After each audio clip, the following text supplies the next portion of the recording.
ഇന്ന് കരുതലിനോടൊപ്പം ഉള്ളത് ശ്രീ അമൽദേവ് രാജാണ്.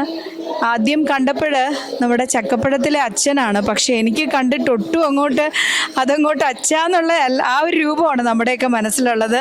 സർ ഇന്ന് മൊത്തം നാടകം കാണാനായിട്ട് ഷൂട്ടൊക്കെ മാറ്റി വെച്ചിട്ട് നമ്മളോടൊപ്പം ഇവിടെ ഈ നാടകത്തിൻ്റെ കൂടെ തന്നെ ഉണ്ടായിരുന്നതാണ്. എല്ലാ നാടകങ്ങളും കണ്ടു. ഇപ്പോൾ എന്താണ് നമ്മുടെ പുതിയ തലമുറയെ കുറിച്ചുള്ള പ്രതീക്ഷ? വളരെ പ്രതീക്ഷയുണ്ട്. കാരണം എപ്പോഴും ഈ സ്കൂൾ നാടകങ്ങൾ എപ്പോഴും നമുക്ക് ഭയങ്കര എനർജി ഉണ്ടാക്കുന്ന ഒരു സ്പേസാണ്. അപ്പോൾ എല്ലാ വർഷവും എല്ലാ നാടക പ്രവർത്തകർ കേരളത്തിലെ ഒരുപാട് ഫെസ്റ്റിവലുകളുണ്ടെങ്കിലും സ്കൂൾ നാടകങ്ങൾ കാണാൻ ഒരുപാട് ജനബാഹുല്യമുണ്ട്. കാരണം ഭയങ്കരമായിട്ടൊരു എനർജി നമുക്ക് കിട്ടും. പ്രത്യേകിച്ച് നാടക പ്രവർത്തകർക്ക് ഭയങ്കര എനർജി. കാരണം അമ്മാതിരി പെർഫോമൻസ് ചെയ്യാൻ സാധ്യതയുള്ള ഒരു കുട്ടികൾ ഒരുപാടുണ്ട്. നല്ല കണ്ടന്റ്, നല്ല പ്രസന്റേഷനൊക്കെയാണ്. അപ്പോൾ അത് തന്നെ വലിയൊരു ധന്യതയാണ്. ഇനി നമുക്ക് പ്രതീക്ഷിക്കാം. എനിക്ക് തോന്നുന്നു മലയാള സിനിമയിലെ ഏറ്റവും ലെജൻസ് എല്ലാം നാടകത്തിൽ നിന്ന് വന്നവരാണ്. പ്രത്യേകിച്ച് കൊല്ലത്തുനിന്ന് മാധവൻ സാറുണ്ട്. പിന്നെ ഏറ്റവും വലിയ പ്രത്യേകത കൊല്ലം എല്ലാതരം നാടക പ്രേക്ഷകരെയും എല്ലാ നാടക തരങ്ങളെയും രണ്ട് കൈ നീട്ടി സ്വീകരിച്ചിട്ടുള്ള ഒരു മണ്ണാണ്. മറ്റൊരു ജില്ലയിലും അത്രത്തോളം ഉണ്ടെന്ന് എനിക്ക് തോന്നുന്നില്ല. അപ്പോൾ അങ്ങനെ വലിയൊരു പാരമ്പര്യം തന്നെ ഉണ്ട്. പിന്നെ ഈ സോപാനം ഓഡിറ്റോറിയം എന്ന് പറയുന്നത് നാടകത്തിന് വേണ്ടി മാത്രം ഉണ്ടാക്കിയെടുത്തൊരു സ്ഥാപനമാണ്. ഇവിടെ പെർഫോമിംഗ് ആർട്സ് ഗ്രൂപ്പ് ഉണ്ട്. തീർച്ചയായിട്ടും രവി മുതലാളിയാണ് അങ്ങനെ ഒരു അനുഗ്രഹം കേരളത്തിൽ തന്നത്. കേരളത്തിലെ ഏറ്റവും നമ്പർ 1 നാടകം കളിക്കാൻ പറ്റുന്ന എന്നൊരു വേർഡ് കേൾക്കുമ്പോൾ തന്നെ നാടകമാണ് എന്നുള്ളതാണ് നമ്മുടെയൊക്കെ മനസ്സിലുള്ളത് അല്ലേ? ഇവിടെ ഒരുപാട് നാഷണൽ ഇന്റർനാഷണൽ പ്രതിഭകൾ നാടകങ്ങൾ കളിച്ചിട്ടുണ്ട്. ഞങ്ങളിതിന് ഒരുപാട് നാടകങ്ങൾ ഇവിടെ കളിച്ചിട്ടുണ്ട്, റിഹേഴ്സൽ ചെയ്തിട്ടുണ്ട്. കാരണം വല്ലാത്തൊരു ആത്മബന്ധമുള്ള ഒരു ഇടമാണ്. രാജേഷ് ശർമ്മയായിട്ടൊക്കെയുള്ള ഞങ്ങള് ഒത്തിരി ബന്ധം ഞങ്ങൾക്ക് എപ്പോഴും ഉള്ളതാണ്. ഞങ്ങളുടെ കണ്ടിരുന്നു ഞങ്ങൾ.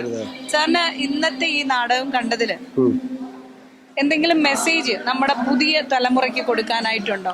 എനിക്കൊരു ആശങ്ക ഉണ്ടാവുന്നത് എനിക്ക് എപ്പോഴും ഉണ്ടാവാറുണ്ട്. എനിക്ക് തോന്നുന്നത് കാരണം വളരെ ടാലന്റ് ആയിട്ടുള്ള കുട്ടികൾ പെർഫോം ചെയ്യുന്നുണ്ട്. കാരണം അവരാണ് അഭിനയിക്കുന്നത്. സംവിധാനവും രചനയൊക്കെ പുറത്തുള്ളവരാണെങ്കിൽ പോലും അമേസിംഗ് ആയിട്ടുള്ള പെർഫോം ചെയ്യുന്ന കുട്ടികളുണ്ട്. പക്ഷേ ഈ സ്കൂൾ കലോത്സവം കഴിഞ്ഞാൽ പിന്നെ ഈ കുട്ടികളൊക്കെ വളരെ അപൂർവം കുട്ടികൾ മാത്രമാണ് കലയോട് അല്ലെങ്കിൽ നാടകത്തോട് ചേർന്ന് നിൽക്കുന്നത്. ഒരു 10 പേര് പങ്കെടുക്കുന്നതിൽ 1-2 കുട്ടികൾ മാത്രമായിരിക്കും. ബാക്കി എല്ലാവരും അവരുടെ മറ്റ് ജീവിതാവസ്ഥകളിലേക്കൊക്കെ കടന്നു പോകും.